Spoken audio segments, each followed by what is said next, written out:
Assalamualaikum warahmatullahi wabarakatuh. Salam dan selalu bahagia Bapak Ibu guru penggerak di seluruh penjuru negeri. Jumpa lagi bersama saya Novi Wahyuni, calon guru penggerak angkatan 11 dari Palembang. Kali ini saya berkesempatan untuk memberikan kesimpulan dan refleksi pemikiran Ki Hajar Dewantara, koneksi antar materi modul 1.1. Pendidikan dan pengajaran tidaklah sama.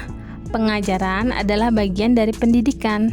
Pengajaran merupakan proses pendidikan dalam memberi ilmu untuk kecakapan hidup anak secara lahir dan batin. Pendidikan pada hakikatnya adalah menuntun atau memberi tuntunan terhadap segala kekuatan kodrat yang dimiliki anak agar ia mencapai keselamatan dan kebahagiaan setinggi-tingginya, baik sebagai manusia maupun sebagai anggota masyarakat. Pendidikan merupakan ruang bagi murid untuk bertumbuh secara utuh agar mampu memuliakan dirinya dan orang lain serta menjadi pribadi yang mandiri. Sebelum mempelajari modul 1.1 pemikiran Ki Hajar Dewantara, pembelajaran yang saya lakukan itu hanyalah berupa transfer materi pembelajaran. Kemudian ketuntasan dalam penyampaian materi itu menurut saya lebih penting daripada memahami karakteristik murid. Saya juga hanya melihat nilai dari satu aspek, yaitu aspek kognitif saja. Kemudian jika nilai murid sudah mencapai KKM, itu saya anggap pembelajaran sudah berhasil. Murid hanya dianggap sebagai objek sehingga pembelajaran hanya berpusat pada guru, student center. Sebelumnya juga saya tidak pernah mempedulikan apakah murid sudah benar-benar paham. Lalu saya juga hanya menilai siswa, meminta mereka untuk menghafal materi tanpa memikirkan bagaimana materi tersebut dapat dipahami dengan sempurna, sehingga saya sering merasa gagal dan mengeluh jika banyak murid yang tidak tuntas setelah melakukan evaluasi.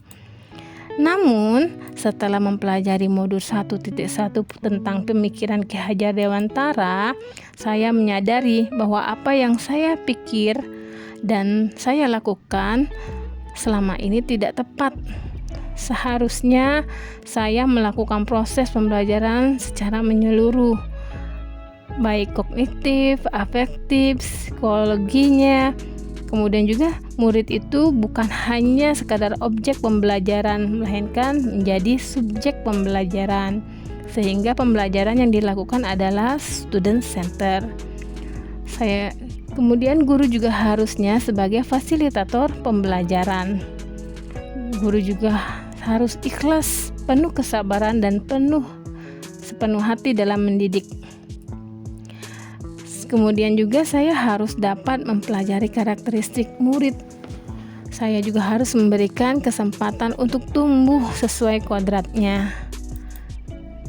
Yang dapat saya terapkan setelah ini dalam waktu yang segera di dalam kelas saya, yang pertama adalah merancang pembelajaran yang interaktif dan menyenangkan dengan melibatkan murid, sehingga metode yang saya gunakan adalah student center. Kedua, menerapkan pembelajaran abad 21 yang sesuai dengan pemikiran Ki Hajar Dewantara, di mana mengajak anak untuk berpikir kritis, kreatif, komunikasi, dan kolaboratif dengan berpegang teguh pada konsep memerdekakan anak. Yang ketiga, pembelajarannya tidak lagi menuntut namun menuntun, karena tugas guru adalah memberi tuntunan atau arahan yang baik kepada murid. Kemudian juga berusaha menjadi teladan bagi murid dan baik dalam perkataan maupun perbuatan. Harus mengenali karakter dan latar belakang murid dengan menjalani komunikasi yang baik antara dua arah. Semoga video ini dapat menginspirasi bagi Bapak Ibu pejuang pendidikan. Saya mohon maaf atas segala kekurangannya. Semangat dan selalu bahagia Bapak Ibu guru penggerak di seluruh penjuru negeri. Akhirul kalam, wabillahi taufiq wal hidayah. Wassalamualaikum warahmatullahi wabarakatuh.